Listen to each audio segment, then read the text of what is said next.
नमस्कार, मैं हूं तमन्ना। आज हम जानेंगे कि क्या होती है छठ पूजा, क्या है इसका महत्व, क्यों छठ के तीसरे दिन डूबते हुए सूर्य को दिया जाता है अर्घ। आइए जानते हैं इसके बारे में।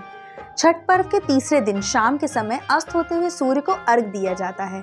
ऐसा मान्यता है कि शाम के समय सूर्य को अर्घ देने से जीवन के समस्त दुखों और कष्टों से छुटकारा मिलता है और सभी मनोकामनाएं भी पूर्ण होती हैं। 4 दिवसीय छठ पर्व छठी मैया और सूर्यदेव की पूजा आराधना के लिए समर्पित माना जाता है। नहाए खाए से आस्था के इस महापर्व की शुरुआत हो चुकी है। 6 नवंबर को खरना, छठ के तीसरे दिन 7 नवंबर को संध्या काल में अस्त होते हुए सूर्यदेव को अर्घ दिया जाएगा और छठ के चौथे दिन यानी 8 नवंबर 2024 को उगते हुए सूर्य को अर्घ दिया जाता है। हिंदू धर्म में उगते हुए सूर्य को अर्घ देना शुभ माना गया है। छठ के तीसरे दिन यानी कार्तिक माह शुक्ल पक्ष की षष्ठी तिथि को डूबते हुए सूर्य को अर्घ देकर छठ पूजा की जाती है। आइए जानते हैं छठ पूजा में डूबते हुए सूर्य को अर्घ क्यों दिया जाता है। छठ पर्व में छठी मैया और सूर्यदेव की पूजा आराधना का विशेष महत्व है। छठ के तीसरे दिन किसी तालाब या नदी में खड़े होकर शाम को डूबते हुए सूर्य को अर्घ दिया जाता है। मान्यता है कि इस समय सूर्यदेव अपनी दूसरी पत्नी प्रत्युषा के साथ होते हैं। प्रत्युषा को शाम के समय की देवी माना गया है। कहा जाता है शाम को सूर्यदेव को अर्घ देने से जीवन की हर कठिनाई दूर होती है और मनोवांछित फलों की प्राप्ति होती है। डूबते हुए सूरज को अर्घ देना प्रतीकात्मक रूप से व्यक्ति के मेहनत और तपस्या के फल प्राप्ति के समय को भी दर्शाता है।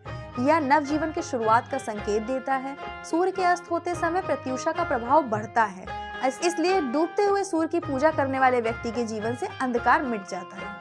छठ पूजा में छठी मैया को किन चीजों का भोग लगाया जाता है, किन चीजों का भोग लगाने से सुख और समृद्धि में होगी वृद्धि, आइए जानते हैं। 5 नवंबर से देश भर में नहाए खाए के साथ ही महापर्व छठ की शुरुआत हो गई है।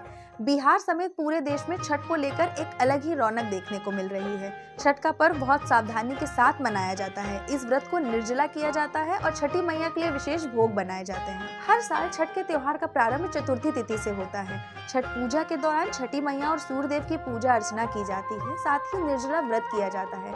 पूजा थाली में कई तरह के भोग शामिल किए जाते हैं। मान्यता है छठी मैया और सूर्यदेव को प्रिय चीजों का भोग लगाने से घर में खुशियों का आगमन होता है।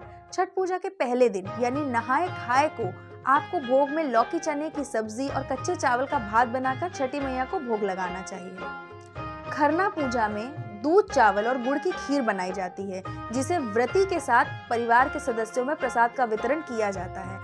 मान्यता है कि ऐसा करने से आपके घर में शांति और समृद्धि आती है। आपको इस पवित्र मौके पर छठ पूजा में गन्ना, केला, नारियल, सिंघाड़ा और कई दूसरे फलों को भी शामिल करना चाहिए।